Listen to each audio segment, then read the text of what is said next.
Uma vida com propósito, de Rick Warren. Afinal de contas, por que estou aqui? Quem confia em bens materiais cairá do cavalo, mas quem é moldado por Deus florescerá e dará bons frutos. Provérbios, capítulo 11, versículo 28. Felizes os que confiam no Senhor. São como árvores plantadas às margens de um rio, cujas raízes alcançam águas profundas. Tais árvores não são afetadas pelo calor, nem se preocupam com longos meses de seca. Suas folhas permanecem verdes e produzem um fruto delicioso. Jeremias, capítulo 17, versículos 7 e 8. Dia 1. Tudo começa com Deus. Pois tudo, absolutamente tudo, acima e abaixo, visível e invisível, tudo começou nele e nele encontra propósito. Colossenses capítulo 1, versículo 16.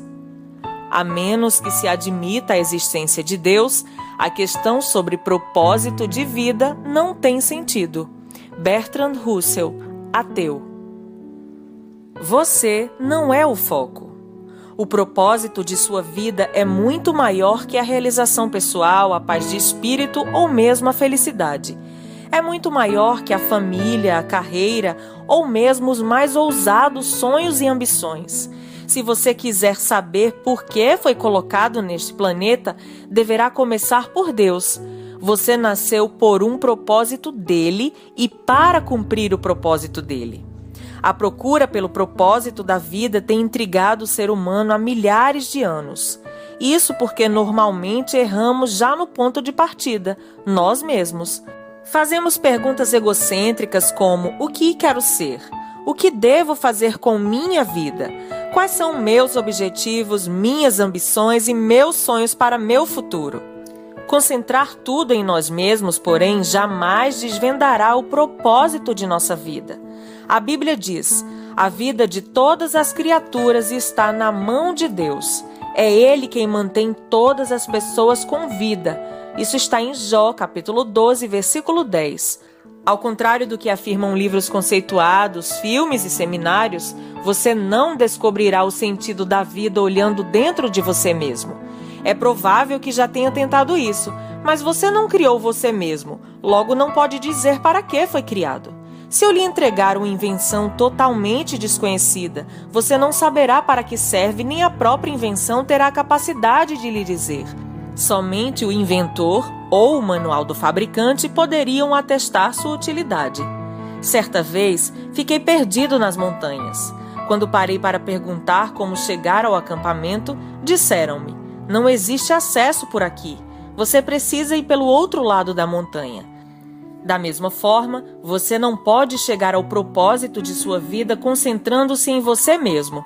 Deve começar com Deus, seu Criador. Você só existe porque o Senhor deseja que você exista.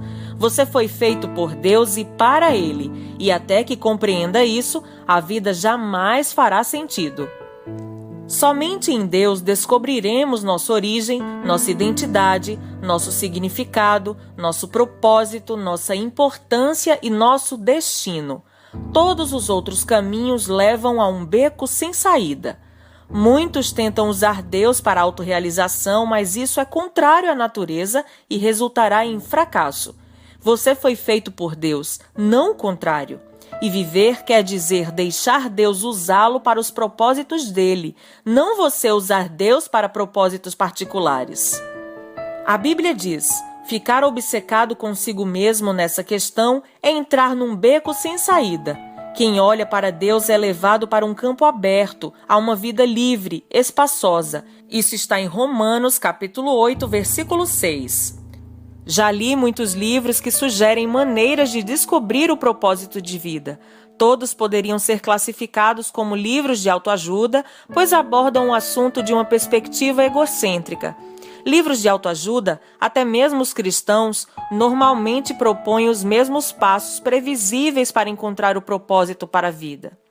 Dê importância aos seus sonhos, defina claramente seus valores, estabeleça metas, descubra suas habilidades, almeje grandes realizações, Vá à luta, seja disciplinado, acredite em você mesmo, envolva outras pessoas, não desista jamais.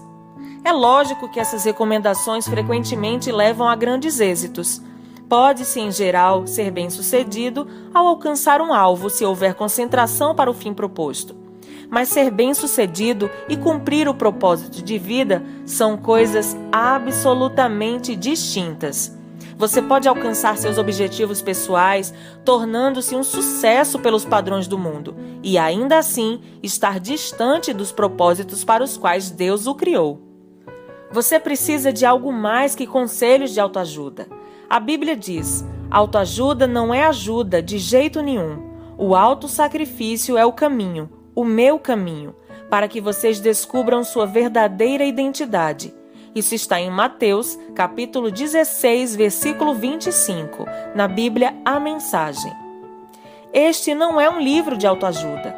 Não ensina a achar a carreira correta, a realizar sonhos ou a planejar a vida. Não ensina a encaixar mais atividades em uma agenda lotada. Na verdade, ensina a fazer menos na vida, concentrando-se no que mais importa. Ele vai ajudá-lo a se tornar o que Deus pretendia fazer de você ao criá-lo. Então, como descobrir o propósito para o qual você foi criado? Você só tem duas opções. A primeira é a especulação, a preferida pela maioria das pessoas.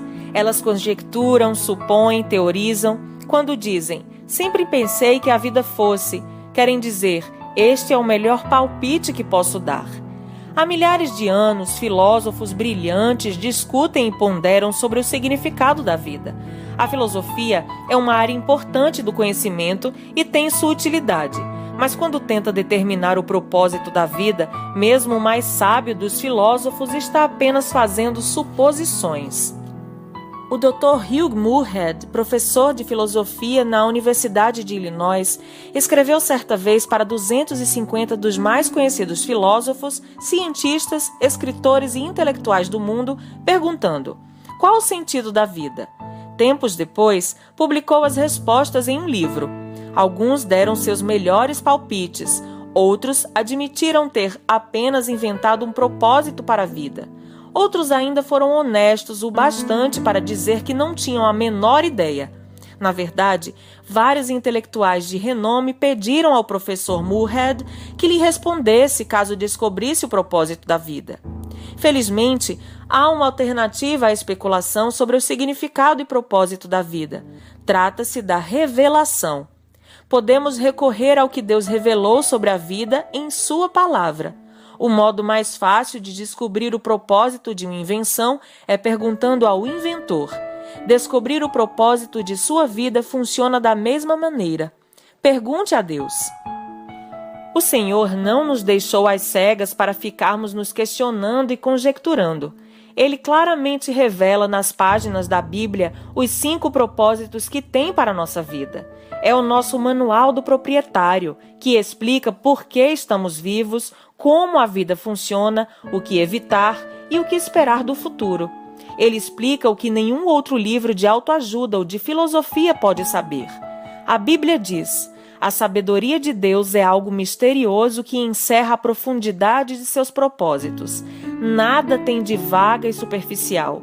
Ela não é uma nova mensagem, é a mais antiga, o que Deus determinou como forma de produzir o melhor dele em nós, muito antes que entrássemos em cena.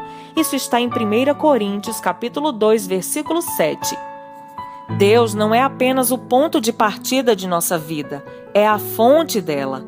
Para descobrir seu propósito de vida, você deve recorrer à palavra de Deus, não à sabedoria do mundo. Edifique a vida sobre verdades eternas, não sobre psicologia popular, histórias inspiradoras e estímulos para alcançar o sucesso. A Bíblia diz: muito antes que ele estabelecesse os fundamentos da terra, ele já pensava em nós e nos escolheu como alvo do seu amor, para nos fazer completos e santos por meio desse amor. Há muito tempo ele decidiu nos adotar em sua família por meio de Jesus Cristo. E que prazer ele teve em planejar tudo isso. Foi por sua vontade que agora participamos da celebração desse presente dado por seu Filho amado totalmente de graça. Efésios capítulo 1, versículos de 4 a 6. Esse texto apresenta 3 critérios para nosso propósito. Primeiro, você descobre sua identidade e propósito no relacionamento com Jesus Cristo. Se você ainda não vive esse relacionamento, explicarei mais adiante como iniciá-lo. Segundo, Deus já pensava em você muito antes de você pensar a respeito dele. O propósito determinado por ele para a sua vida é anterior à sua concepção. Ele planejou isso antes que você existisse e sem a sua contribuição. Você pode escolher carreira, cônjuge, passatempos e muitas coisas na vida, mas não pode escolher seu propósito. Terceiro, o seu propósito de vida encaixa-se em outro propósito muito maior e cósmico que Deus planejou para a eternidade. É disso que trata esse livro. Andrei Bitov, romancista russo, cresceu em um regime ateísta e comunista, mas Deus atraiu sua atenção num dia terrível. Ele recorda: aos 27 anos de idade, enquanto estava no metrô de Leningrado, agora São Petersburgo, fui dominado por um desespero tão intenso que a vida pareceu parar de vez, apropriando-se completamente do futuro e não deixando nenhum significado.